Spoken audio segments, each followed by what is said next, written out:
चलो जी इसका लास्ट पांच तकाओ आ रहा है लपड़े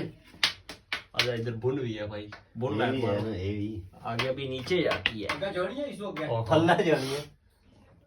वो इतना चमगादड़ ने कसम है ना चलो वापस तू आगे जाओ तू मेरी वीडियो बना बेचना चलो आगे ये तो को चमगादड़ बोलने पे भी बात नहीं हुई चलो जूलिया आया ये बहुत लंबी कार है वैसे बाहर निकलता वीडियो बना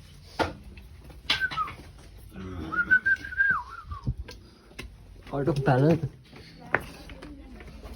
जाओ